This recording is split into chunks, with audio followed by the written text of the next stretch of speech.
my pleasure to introduce Lily Thies, who is one of our Hanny scholars. And after you hear from Lily, you will hear from her roommate, and that's just coincidence. They're not even, in the same academic area, but they room together. So Lily is a junior. She's a double major in art history and English literature.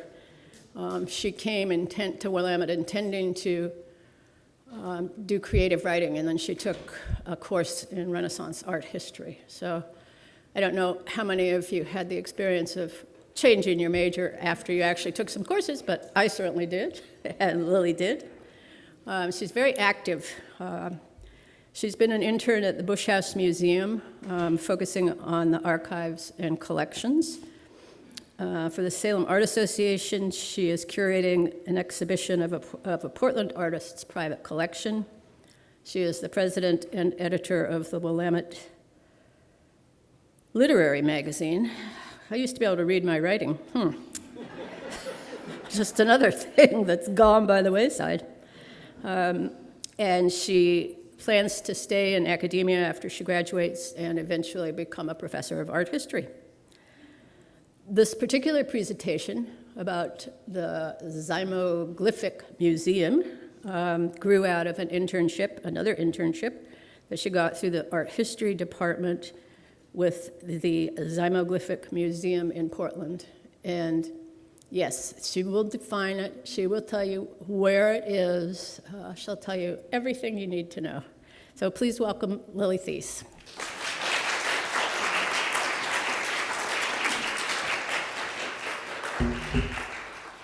Hello, everyone. Thank you so much for being here. Thank you to the ICL for having me. And I also wanted to thank my faculty sponsor, Ricardo DeMambro Santos, who couldn't be here today, but is here in spirit.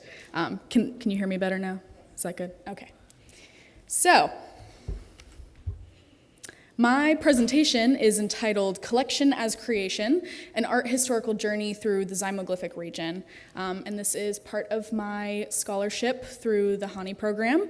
I initially got this internship as a partnership with the Zymoglyphic Museum through the art history department at Willamette. And I am essentially writing an academic length paper on the academic influences, the art historical context of the Zymoglyphic Museum. And this is one of the first academic forays into contextualizing it in the world of academia. So that is very exciting. Now, I'm sure you're all wondering what Zymoglyphic even means. So here is the definition from the website. Zymoglyphic comes from the Greek roots zyme and glyph. It's a neologism created by artist and curator Jim Stewart. And it means of or pertaining to images of fermentation, specifically the solid residue of creative fermentation on natural objects, or alternatively, the collection and arrangement of objects, primarily either natural or weathered by natural forces for poetic effect. So essentially the creative process when combined with natural forces to create art or some sort of artistic effect. And if you're still confused by the end, I hope this presentation will in some ways enlighten all of us, but feel free to ask any clarifying questions at the end. The Zymoglyphic Museum is situated in between northeast and southeast Portland in the Mount Tabor neighborhood, which is rather idyllic in location for someone who specializes in making natural materials into art. You can see how this would be somewhat of an inspiration for all those who visit and all those who live there. Now, what is the Zymoglyphic Museum itself? Physically, it's a two-story garage on Jim Stewart's Portland property, but inside, it's quite a delight. So on the first floor is a workspace and reference library. That second picture there is their storage shed. And then on the second floor of the museum is the museum itself. And there's me over there looking very studious. The The Zymoglyphic Museum is both a museum and an art project created from the mind of its curator, Jim Stewart, to house his decades' worth of art pieces. He created an imagined fictional world where his work could be considered art or where his work would be considered artifacts. And these pieces of art are categorized primarily by their style and influence into a few various sections throughout the museum, which I'll call ages. And this museum is often considered more so an oddity museum than it is a true art installation. And the goal of this presentation and of my subsequent paper will be to acknowledge it as a piece of art, acknowledge its place in the art history world, and contextualize it in that way. Now, what is the Zymoglyphic region? I'm sure none of you had ever heard of this before, and the reason is because it is made up. Jim Stewart essentially decided to imagine this fictional world that occupies a space between magic and science and alchemy and all sorts of other fantastical things, and use it to contextualize his art and decide where his kind of art would be used as artifacts and this imagined culture that he created. So these are both collages that Stewart made of old etchings that are intended to capture the spirit of the Zymoglyphic region. So these are called Views of the Zymoglyphic. You can find these and many others on the Zymoglyphic website at zymoglyphic.org. Here we have a cityscape with a town center, some natural landscapes in the back, and then this one on the right is more of a natural landscape.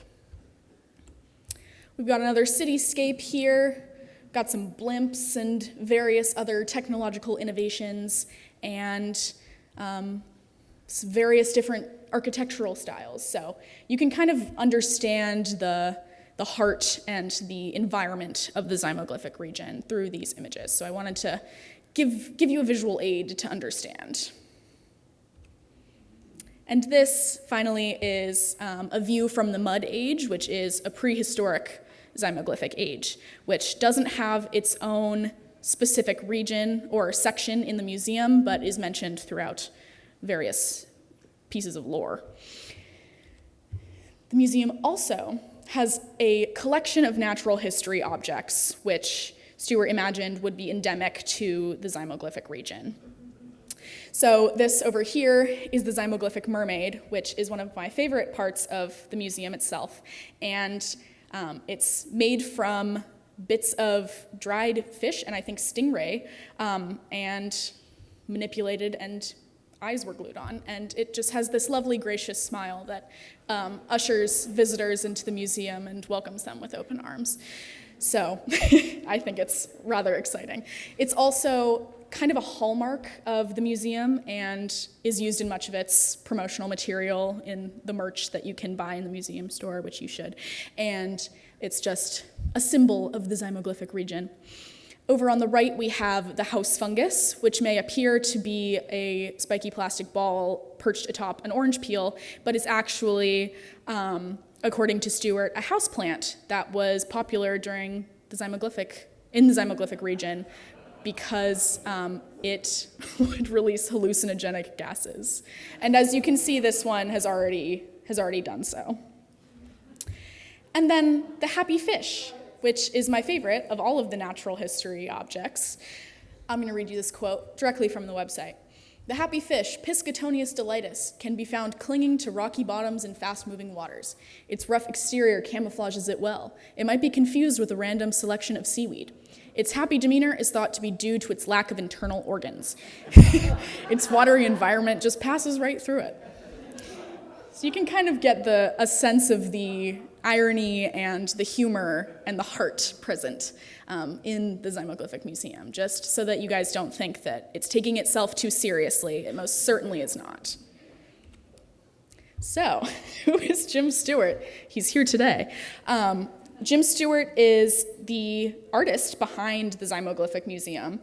He's a lifelong collector and artist who has backgrounds in art history, science, and other various experiences that have contributed to the creation of his art style and of the museum itself. This awesome painting was created by Jen Brown, who creates modern allegorical paintings, and Stewart acted as the model for this. So as far as influences go, Stewart essentially grew up around museums. His dad was a naturalist in the redwood groves of California during his childhood, and he says that he grew up in kind of the back rooms of a natural history museum. He visited the Cal Academy of Sciences in the Bay Area, and as a Bay Area native myself, I know just how delightful that is.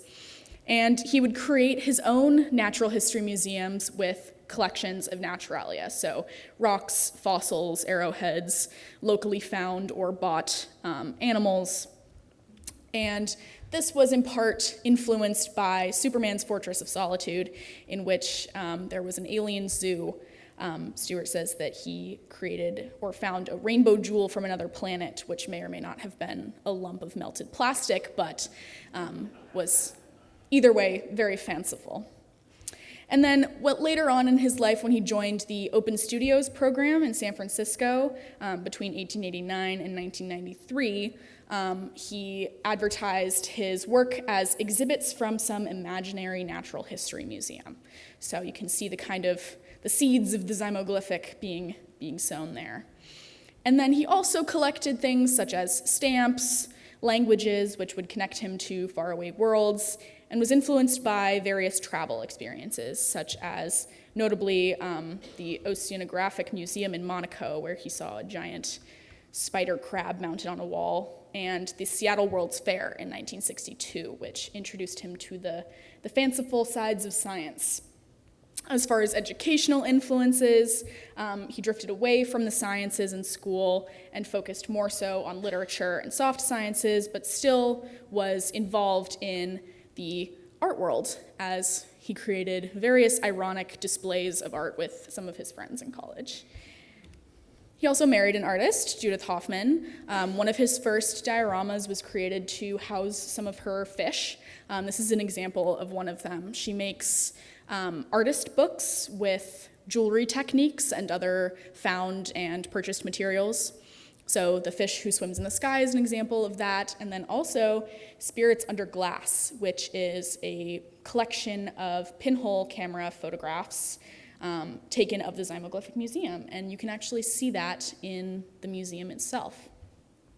So being married to an artist naturally would inspire some creative endeavors. He also was greatly influenced by the immersion of idiosyncratic museums in the Bay Area in the 1970s, the first of which is Michael McMillan's Traveling Mystery Museum. This was kind of set up as a sort of Ripley's Believe It or Not traveling mystery museum exhibit, and McMillan himself says in an interview that a lot of times people wouldn't read the fine print and learn that these were actually pieces of art. So it's easy to get confused if one of these idiosyncratic museums is a little bit, you have to read between the lines, find the humor in it. So yeah, and these are manufactured in the same way that Stewart's are, but without the extensive lore and imagined culture behind it. Clayton Bailey's World of Wonders is another influence that Stewart cites. This is yet another idiosyncratic museum in which these sci-fi-inspired, natural history-inspired sculptures were created out of clay and various other materials and displayed like a museum. And then finally, this is perhaps the most well-known of the idiosyncratic museums, the Museum of Jurassic Technology in Los Angeles, and it rose kind of to infamy when Lawrence Weschler published Mr. Wilson's Cabinet of Wonder, which was a very in-depth exploration of the Museum of Jurassic Technology, all of its kind of extensive lore, the curator's persona, etc. And this has very high-quality displays, very high-quality exhibits, and it's easy to mistake this for a real, earnest museum. So, timeline of the Zymoglyphic Museum. This is a project that has spanned many, many decades. In 1994, Stuart and his wife, Judith, moved to San Mateo, California, where the idea for the Zymoglyphic Museum was conceptualized first. In 2000, the museum opens in a shed on their long driveway on their property to few visitors, but to delight. Zymoglyphic.org, the domain name, was created in 2001, which Stuart initially used as kind of a place to connect with like-minded artists and share his work online, and then became the Zymoglyphic website. In 2006, the museum is divided into the 4 ages we understand today. So the different sections of the museum, I'm going to talk about those next, so don't worry about that. In 2014, Stuart moves to Portland, Oregon, and retires, and eventually buys the house that the Zymoglyphic Museum stands on the property of today. This is the 2-car garage that we saw earlier, and this is where the Zymoglyphic Museum sits. In 2018, there was a publicity boom where a Facebook post advertising an open day essentially went viral and drew, I think it was 124 visitors in one day to the Zymoglyphic Museum, which understandably distressed Stuart, who was not used to having so many people in his space. But it also led to more popularization of the museum, more awareness of its artistical value, and also a student, I believe from Tennessee, made a mockumentary film about the museum. In 2021, the residency program was established, which is a program that still continues today and allows local artists to the Portland area to create their own art that is in some way based on the Zymoglyphic Museum. All right, we have our 4 ages of the Zymoglyphic region. So these are chronological, and they're divided up by kind of inspirations, dialogues, influences, styles, these sorts of things. And it became an easy way to categorize Stuart's various art pieces into a more cohesive museum exhibit. So basically what we're gonna do in the rest of the presentation is I will show you some examples from each of the ages. We'll talk about what it kind of means in the context of art history. I'll read you some quotes directly from the Zymoglyphic website about each age, and then we'll do some visual analysis to kind of tie it all back together. So they are as follows: the Rust Age, the Age of Wonder, the era of Oriental influence, and the Modern Age. And this actually is a postage stamp that was created as part of the Zymoglyphic Postal Service project, and you can buy stamps and postcards at the museum store, but please don't try to ship things with it because it won't work. The Rust Age. I'm gonna have to come over here to kind of read this quote. I didn't write it down. For most of the Rust Age, visual art was deeply tied to cultural and spiritual practices and was not considered a separate discipline. However, toward the end of the era, a few proto-modernists were fascinated by the purely aesthetic possibilities to be found in assemblage of natural materials such as pond moss, bones, and feathers. The more practically minded developed early media technology, precipitating a split between art and science that continues to this day. Thank you for your help. And that's directly from the Zymoglyphic.org website, so that's kind of what Stuart has to say about this age. The Rust Age is characterized by a very spiritual people who created artifacts and spiritual and ritual objects to help in their practices. And then near the end of this era, these artifacts were reassessed, reconsidered, reappreciated for their aesthetic purpose. I would characterize this age as more functional art. We have 3 examples of artifacts here. We have this shamanic figure to the far left. This is kind of more an example of this concept of animism, where you would imbibe a non-animate object with these sorts of spiritual purposes or protective reasons. And we have a cosmic listening device, which is an example of the early media technology that we see in this quote. And then we also have this mirror mask, which is an example of ritual artifacts being considered as art. As far as influences go, Stewart cites the indigenous art of Oceania, Africa, and the American Southwest as influences for this age. So lots of masks, lots of ritual items, this concept of animism, figurines, and also the concept of decay. Time and the sort of ephemeral nature of life is big in this era. It's called the Rust Age, so that immediately brings up conceptions of decay, corruption, that sort of thing. And then over here we have this Yatmal figurine, a chokwe mask, and these rock paintings from the American Southwest. So you can kind of see the influences here in style and also in color palette that I think are important to note. So this is our first visual analysis of the day. This is the guardian figure, and this is a very anthropomorphic object, so I would consider this a figurine. It has a combination of natural materials such as the cowrie shell and these rusted metal parts, so that kind of gives that juxtaposition between natural and artificial that we see a lot throughout the Zymoglyphic region. It's in a defensive stance, so we can kind of see that it's got some sort of spiritual purpose for protection. This was intended to be a protector against certain demons, so do with that what you will.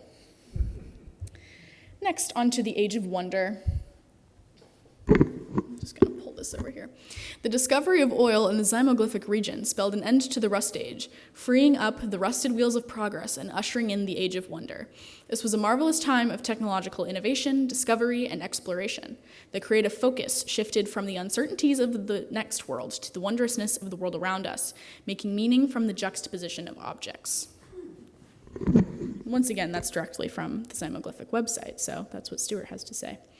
I see a lot of similar themes here in the way that there's lots of curiosity cabinets. We've got dioramas here, this concept of preserving and freezing things in time, preserving the beauty of these natural objects that may be fleeting, things like that. And then we also have the influences of surrealism on these dioramas. And we've got 3 examples up here. We've got 2 wonder cabinets, so this conception of collection as creation, collection as curation, and we have a diorama on the right. We're going to talk about this one a little bit later in a visual analysis, but you can kind of see that this is a more surrealist version of a typical natural history diorama. So as far as influences go, Stewart cites Renaissance curiosity cabinets and 19th century dioramas as 2 of the most prevalent influences on this era. So we've got these 2 examples from the 19th century and from the Renaissance here. And you can kind of see there is no way that these birds would have all been perched on the same branch in real life, but the attempt to freeze these birds in time and create this sort of natural landscape is echoed in a lot of Stewart's dioramas. This is the self-destroying automaton, which is a figurine that kind of echoes the guardian figure in the way that it's rusting from the inside out and also destroying itself, offering up bits to passerby. And this is a very good example of the concept of memento mori, which is remember you will die. And this is a good example of this motif in the Age of Wonder, which it's very prevalent throughout this. It's also got this anthropomorphic shape, this kind of idea of the uncanny, which is the combination of familiar and unfamiliar, whereas a clock is a very familiar object, but when given arms, it becomes something else entirely. And then I also wanted to talk a little bit about this diorama, which is entitled Curiosity. And I wanted to show this because it gives this concept of the surrealist twist to 19th century dioramas. So you have the juxtaposition here of these very alive lichens, mosses, the dead plants and the cat and bird corpses, and the wires, which are blooming and kind of seem to offset the dead moss and the lichen that's present here. So I just wanted to give that as a little example of the surrealist twist, combining the familiar with the unfamiliar. On to the era of Oriental influence. Once again, I'll shift over here. During the era of Oriental influence, we see an abrupt shift in Zymoglyphic art.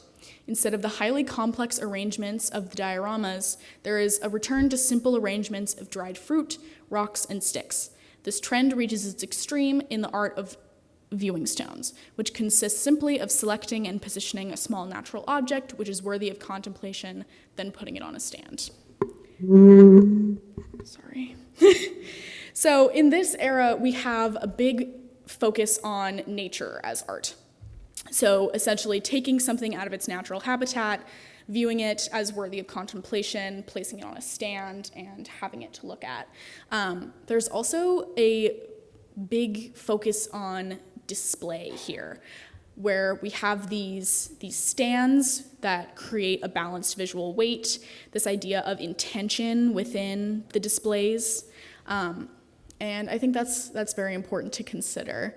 We also have a focus on, this is inspired, of course, by Asian art, and there's this focus on size and intention. So taking something that is typically very large, like a rock formation or a mountain structure, and shrinking it down to pocket size to kind of have a piece of the divine with you every day. So as far as influences and dialogues here, we have ikebana, which is the Japanese art of flower arrangement.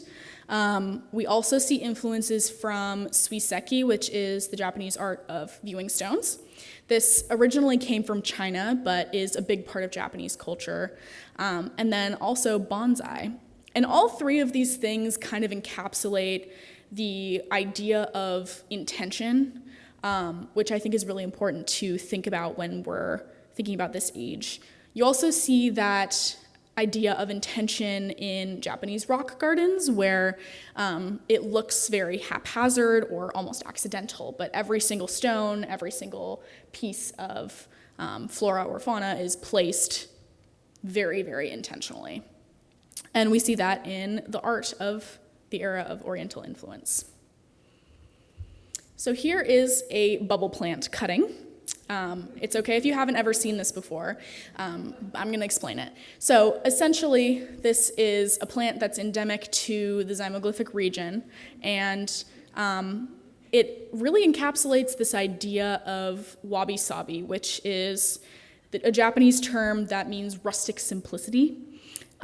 This kind of piece of bark that arcs around the cutting is basically a vase, but it looks very intentional and almost like it's a part of the object. And this is also kind of an example of the surrealist twist on natural forms. So this kind of looks like a bunch of grapes, but when replacing the grapes with these little plastic bubbles, it becomes something else entirely. And we also see this movement, which is influenced a bit by bonsai, where you have this simultaneous vertical and horizontal motion. All right, the modern age. In the modern age, Zymoglyphic art becomes more formalized and self-referential, more about art itself than serving a specific function in cultural life. We see a succession of art movements as each new trend pushes aside the old, establishing itself as the latest thing before becoming outdated itself. Artists reject the notion of well-crafted narrative painting and sculpture. In a land of indolent dreamers, this was never very popular anyway, but it was now justified on theoretical grounds. So we kind of see in this era a shift from the accidental art almost, or nature as art, or reinterpreting cultural artifacts as art into this more intentional art for art's sake conception. So this age emerged kind of as a spoof on modern art, and then kind of became a catch-all for works of art that Stuart couldn't really categorize into anything else. So I have three other examples here. We have our natural modernism, which is kind of a callback to the viewing stones that we saw last slide. But these ones are softer, they have more of a wind-worn shape, which parallels more the trends of modernist sculpture than the viewing stones, which are very jagged and supposed to imitate nature. We also have this composition number 1, which is natural abstraction, an example of natural abstraction. And this is essentially a piece of windblown debris, which has been plucked up from somewhere and fluffed up and put on a stand. So it's very much so this idea of sculpture, but found objects, natural objects, as we've seen before, this idea of creative fermentation on natural objects. And then third, we have this biomorphic abstraction, which is called undersea growth. And these are figurative paintings that are essentially meant to evoke some sort of living process, whether that be fermentation or growth of some sort. It kind of parallels this living arrangement. As far as influences go, I see a really big connection to modernist sculpture. So this is a sculpture by Dame Barbara Hepworth, which really echoes the sentiments of the natural viewing stones. And then for the biomorphic abstraction that we saw last slide, I see a lot of the abstract expressionist movement, especially here with Jackson Pollock. This is a cloud construction. It's called Primordial Cloud, and this is actually a constructed version of the natural abstraction that we saw earlier. So it is made of dyed wool and yarn and dryer lint and other various found materials that Stuart essentially put on a stand. And so this kind of indicates this shift into the modern age where art is more purposeful and it's created as art rather than reinterpreted or reunderstood. So a big thing that I wanted to focus on in both my paper and in my presentation today was talking about how art is portrayed in the Zymoglyphic Museum. This is a debate if you have taken any sort of art class or art history class. Everyone always asks you, what is art? What do you think art is? Who gets to decide what art is? And the Zymoglyphic Museum offers up a variety of different answers to this question. The first of which being the museum itself as art. So collection as creation, collection as curation, this idea of taking these objects and displaying them and that being the mode of expression. We also have spiritual objects which are reassessed or used for their aesthetic value. This is what we saw in the Rust Age with our ritual objects, the mirror mask, the guardian figure, etc. We see collection and rearranging as art. This is what happened in the Age of Wonder. We see this a lot in that section where you have these curiosity cabinets and dioramas where you're kind of amassing a large collection of things and arranging them in a way that's visually pleasing. We also have nature deemed worthy of contemplation. This is what we saw in the era of Oriental influence, where you would basically take a rock that looks like a mountain and put it on a stand and say, wow, this is beautiful, this is art. And then also, finally, art for art's sake, or as a self-referential mode of expression. We saw this in the modern age, where you have viewing stones that call back to the era of Oriental influence, but with its own twist. I also wanted to talk a bit about this. Scobies are a byproduct of making kombucha, and they help in the fermentation process. And essentially what was done here is Stuart took this natural material, dehydrated it, and put it on a wall and backlit it, and it becomes art. So that's a great example of the process of creative fermentation. Museum of the Self is a concept that I came up with while I was writing my paper, when I realized that each of these idiosyncratic museums, but especially the Zymoglyphic Museum, is an extremely personal artifact. Stuart mentions it as a kind of a cathedral of the self, a personal cathedral, in an interview. And I think this is very, very true. If we all have different influences on our lives and different inspirations, different art passions and things that we like, then all of our Zymoglyphic museums would look completely different. So I wanted to show these pictures, which I took with permission, of course, of Stuart's workspace.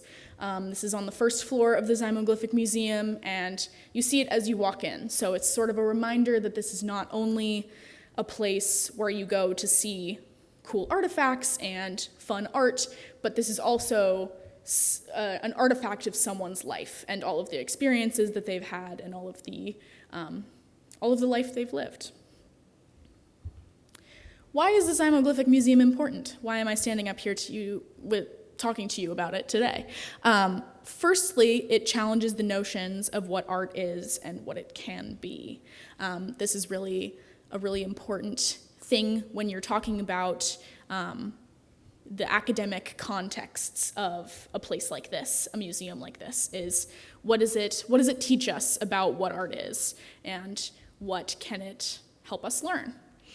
It also occupies this niche of idiosyncratic museums, which is very often overlooked by academia and not really understood as a work of art, and more so understood as a tourist attraction or a fun way to spend a weekend. But they must be understood for what they are. And then finally, it supports local artists through the residency program. So every year since 2021, a group of 5 or so artists gets to be a resident, in which they can use the museum's archive of materials to create their own art that is in some way inspired by the museum. So I'm going to read you a list of criteria that they look for. Things that evoke the spirit of the alchemist or the mad scientist, extend the mythos of the Zymoglyphic region, use the Wunderkammer or a museum exhibit format as a medium, incorporate or are produced by living things such as bacteria, algae, fungus, or ants, explore lifelike processes using chemistry, alchemy, artificial life, or robotics, involve miniature ecosystems with living components, use an aquarium/terrarium/diorama motif, and create a surreal natural history. So this is almost kind of a catalog of the Zymoglyphic Museum itself, and kind of just is a list of all of the things that invoke the spirit of the museum. So we have a few different examples of past residency creations, the first of which, this is Erin Catherine, who is a sculpture artist, and she created a series of mother figurines that were created from the museum's archive of materials. So this is called Healers from the Zymoglyphic. And then we also have these ones which are from later on, Zymoglyphic, which is a fictional museum that this artist created with the Zymoglyphic Museum in mind. I believe AI was also used to conceptualize these pieces of art. And then Metamorphosis Curiosity Cabinet by Lauren Carrera, where she took these natural materials and crystallized them. So we see this kind of desire to collect and use natural history materials and also preserve, which I think is very indicative of the museum. And finally, it inspires the next generation of artists. This is Alex, who in her 5th grade year made this kid's guide to the museum, which is delightful and can also be used as a coloring book. And you can find the whole thing on the Zymoglyphic website. But she was also a resident artist in one of the, I think it was 2021. Thank you so much. You can contact me at lathes@willamette.edu, and of course, please visit the Zymoglyphic Museum. It's open every 2nd and 4th Sunday of the month in Portland, and please visit the website at zymoglyphic.org. Thank you so much.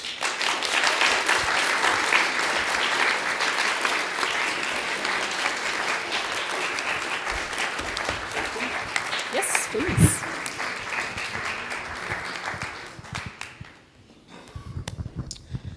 Hi, I'm Al, and I wish my brother could be here because he collects art. He's funded art history scholarships back in Texas, where I have none of those genes myself. But it's a very intriguing talk. But a question for you is, if you envision your own diorama or even museum in the future, what might that be? Thank you. That's a great question. I've been thinking about this a little bit, but not too much in depth.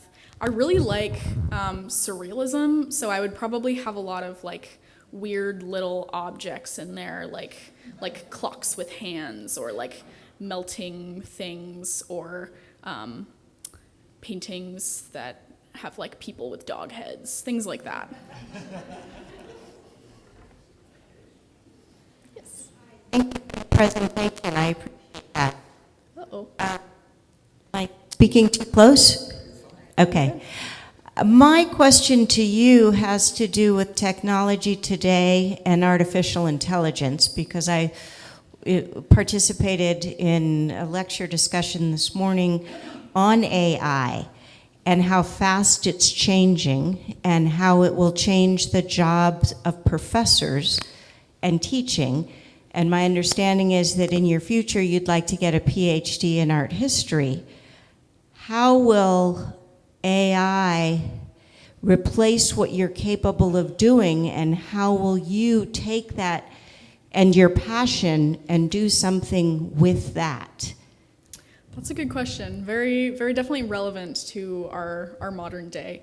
I am of the opinion that although AI can do certain things for you, it can't think for you. And a lot of what we do in art history is, dissecting works of art and understanding their influences and reading between the lines and looking for things that a robot probably wouldn't be able to see. So I think although there are some things that AI could steal from me, I don't think that AI can replace the job of art historians. I think that is something that will always be around. Thank you. Hello, I'm Mark. As you were giving your presentation, I couldn't help but imagine Dr. Seuss and Theodore Geisel. And with those works of fantasy, the narrative was all important. You did a wonderful job of describing these things to us. Thank you. In the Zymoglyphic Museum, is there a deep text kind of explaining these things like you just did for us? And when does the children's book come out? Well, the children's book is already out on the website, written by Alex, of course.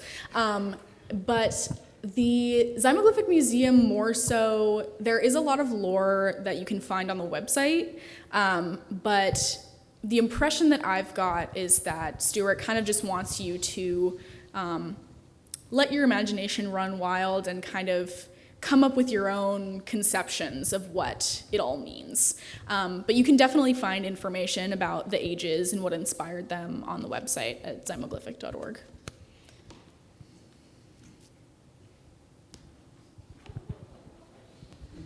I'm Mark, and I'm a child of the age of wonder. And so I'm wondering, how is it that this museum and all the other idiosyncratic museums escape the common knowledge of everyday people?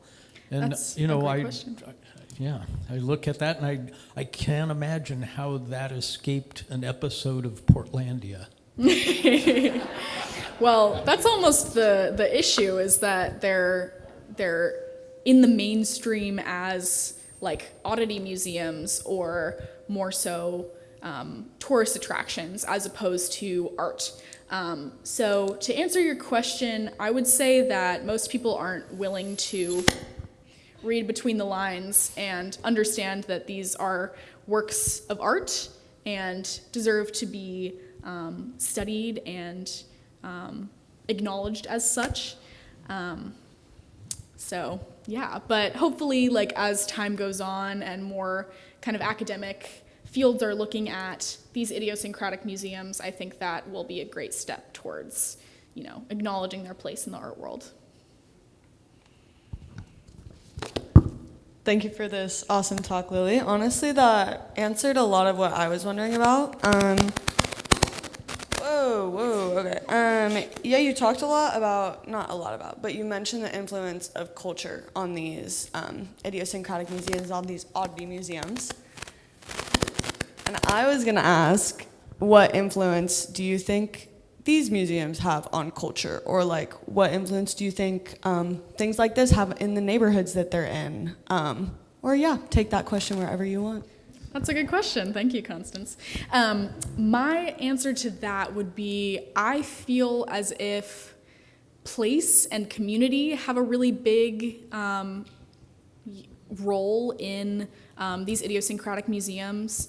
They come from a very personal place, and they're places for community to come and gather and kind of be a kid again and let your imagination run wild. And so I think that is a really important thing to think about. Also, art is so formal these days, I feel, that we don't give it enough room for humor and irony and that kind of like play. So I think these museums really kind of encapsulate that spirit of fun that I think we've lost a little bit along the way. Oh, this is just up my alley. I love this stuff. But I think, how would you compare like Nick Bantock's art, if you're familiar with? He wrote the Griffin and Sabine interactive books probably 20 years ago, but he still produces art that reminds me so much of this. So. I was born 20 years ago. Yeah, okay, yeah, all right. So I'm not entirely familiar. But I will be sure to look that up when I get home. He's British. Okay, noted. Nick Bantock. Thank you. Sorry I couldn't answer that. Hi, Susan. I'm going to ask something that goes even farther back. Okay. What other movements in art history had this kind of beginning, yet has had a lasting, that you might have studied in art history? I'm not entirely sure I understand the question. Are you asking kind of what, like, I would say maybe like outsider art is a big influence here. And I think outsider art is kind of the concept of someone who doesn't have like a formal education in art creating their own sort of concepts and canons of what art should be and kind of doing whatever they want with it. And I think that's kind of the spirit that is here. Does that kind of answer your question? Well, I was actually looking for an example of something in art history, say Impressionism. Sure. Being out of they had to have their own shows and that kind of thing, but Right. a little bit more eccentric than that, actually.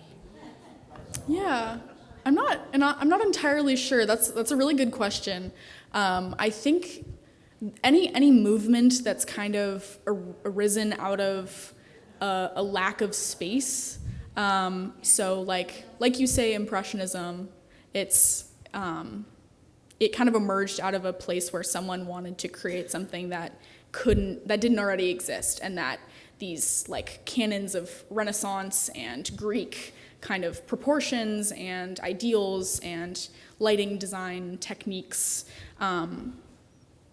didn't allow for. So I would say any sort of movement that emerged as sort of a counterculture to popular art movements, I would say, is parallel to this. Hopefully that answers your question. Is Mr. Stewart here, and if so, would you introduce him? Yes, he is. Would you like to come up? He's sitting next to me in the front row.